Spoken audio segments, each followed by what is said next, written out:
Well, meanwhile, Congress trying to get to the bottom of the troubling Veterans Affairs scandal. They're holding a second primetime hearing tonight, just the first of a series of meetings to find out how veterans' medical treatment has been delayed and why nothing apparently was done to stop it, causing those families say the deaths of at least 40 vets. Florida Congressman Jeff Miller, chair of the House Veterans Affairs Committee, joins us here in New York with more on this. Congressman, good to see you. Good morning. Good morning. This is so troubling. It is so tragic. How bad do you think it is? We're going to see today what the internal review of the Department of Veterans Affairs is going to show. I suspect that it's going to be a lot worse than what a lot of people suspect.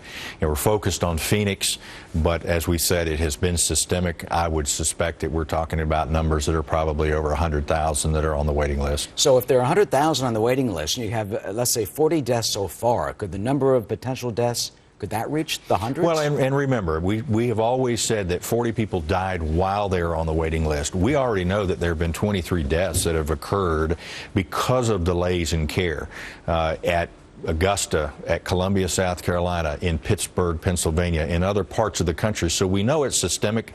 Why the Department of Veterans Affairs waited so long to acknowledge the fact that this is not just an isolated incident, but it is part of the bureaucracy that exists out there is beyond me. But this wasn't supposed to happen. The president in 2009, he's in front of the veterans of foreign wars in Phoenix, August 17th, 2009, promising to, quote, slash the wait times, expand your health care, as well as cut the red tape. That's the promise from the commander-in-chief. What happened?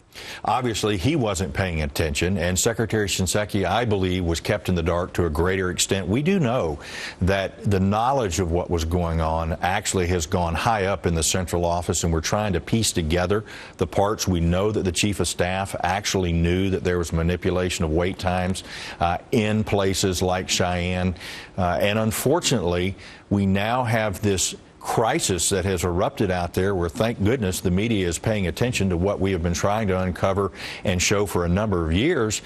We've got to fix it. Failure's not an option. We all have to come together, Republicans and Democrats, and make the right decision to fix it for the veterans. It is so offensive. How do you think this happened in the first place? You're saying they allegedly covered this up, they hid this, they knew about this. What is the culture of morality and ethics at the VA to potentially allow this? It makes one wonder why you would manipulate numbers. Was it to get a bonus, to get a promotion? That's what we believe is probably the culprit in all of this. Doing that on the backs of those who served? Unfortunately, you have individuals that feel like they're protected within the VA. Nobody's been held accountable. We've asked the department to tell us now since January who was disciplined or held accountable in South Carolina and Georgia for the deaths that occurred there because of lapses in care. We cannot get an answer from the Department of Veterans Affairs. And that's what's wrong. They've got to quit stonewalling Congress. We are a co-equal branch. They need to work with us as we try to solve the problem that exists. Well, how can we fix this? Do you think it can eventually be fixed when you're dealing with wait times of, 3 months? 1,000 were waiting 6 months or more, according to that IG report. And speaking of the IG, how about a Department of Justice investigation? Criminal charges, putting people in jail. Absolutely. I believe there is criminality here. We're trying to walk through that, make sure that we have all the facts in place. I've asked Attorney General Holder to become involved. What has he said? What is the reaction? He hasn't responded yet, which is typical. All right, I'm sorry. You have these deaths.